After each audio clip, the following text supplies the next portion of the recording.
নমস্কার বন্ধুরা, আশাদের খোঁজে রান্নাঘরে আপনাদের স্বাগত জানাই। আজ আমি রান্না করব চিংড়ি মাছ বেগুন দিয়ে ঝুড়া।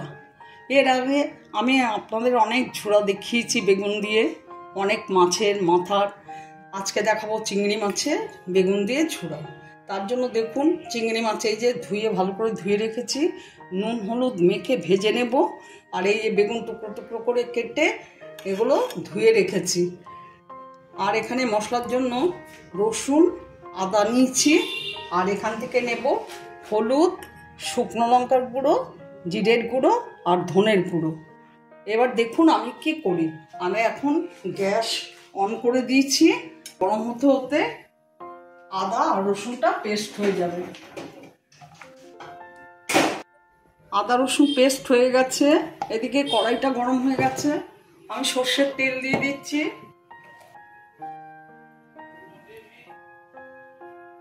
মাছগুলো ভেজে নেব। মাছগুলো ছেড়ে দিচ্ছি।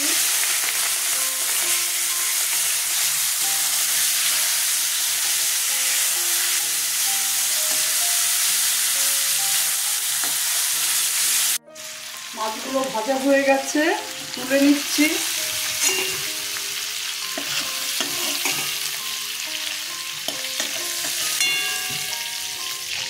সর্ষের তেল দিয়ে দিচ্ছি আর একটু। তেল গরম হয়ে গেছে, পেঁয়াজ ফোড়ন দিয়ে দিচ্ছি।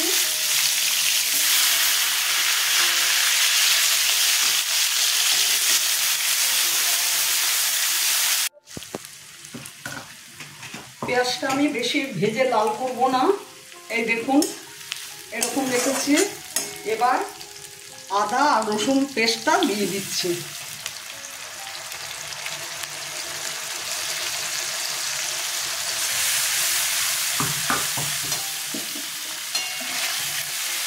আমি এর আগে ডিম বেগুনের ঝুড়া, বল মাছের মাথার ঝুড়া, ইলিশ মাছের মাথার ঝুড়া বেগুন দিয়ে আপনাদের দেখিয়েছি। ওগুলো মশলাটা কষিয়ে নিয়ে অন্য মশলা দেব। আদা রসুন কষানো হয়ে গেছে। এবার আমি অন্য মশলা দিয়ে দিচ্ছি। হলুদ 1 চামচ, জিরের গুঁড়ো 1 চামচ, ধনের গুঁড়ো 1 চামচ আর লঙ্কা গুঁড়ো 1 চামচ। একটু ঝাল ঝাল মতো হবে।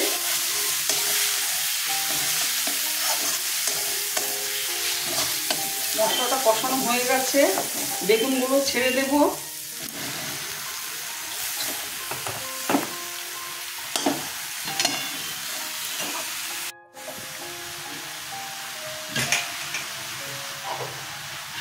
স্বাদ মতো নুন দিয়ে দিলাম।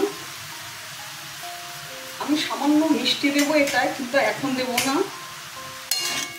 এটা এখন ঢেকে দেব।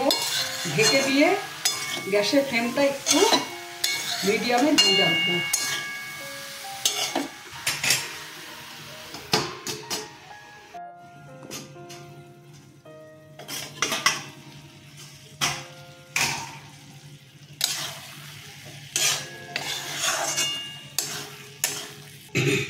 এখন সামান্য চিনি দিয়ে দেব।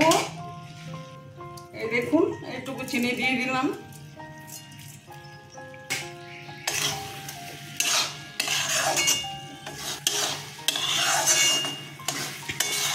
দেখুন আমি বেগুনে কিন্তু জল দিইনি, তেলে বেগুনগুলো সেদ্ধ হয়ে গেছে।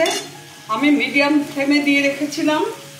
এখন মাছগুলো দিয়ে দেব, চিংড়ি মাছগুলো। এই দেখুন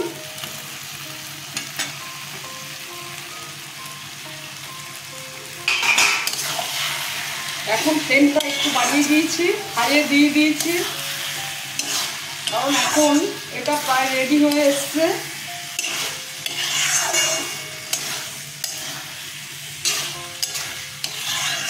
আমি মিনিট 2-1 জন্য এটা একটু ঢেকে দেবো।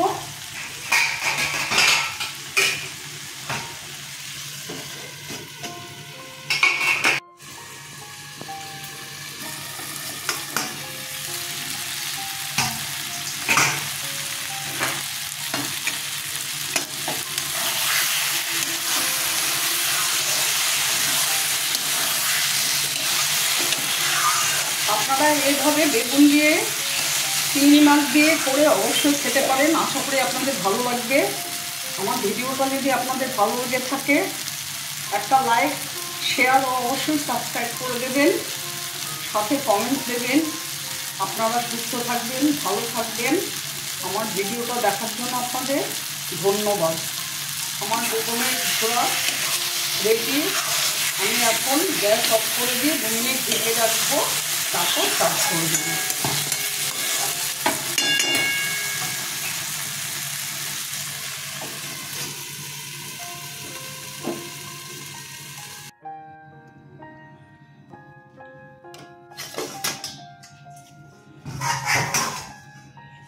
দেখুন কেমন হয়েছে।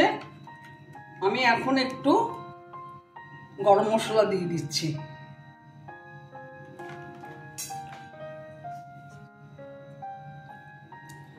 গরম মশলাটা আমি পরে দিলাম, গন্ধটা ভালো থাকবে, সেই জন্য আমি গরম মশলাটা এখন দিলাম।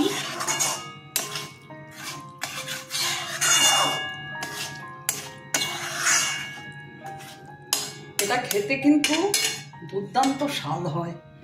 আপনারা ঠিক এইভাবে করবেন, ভালো লাগবে।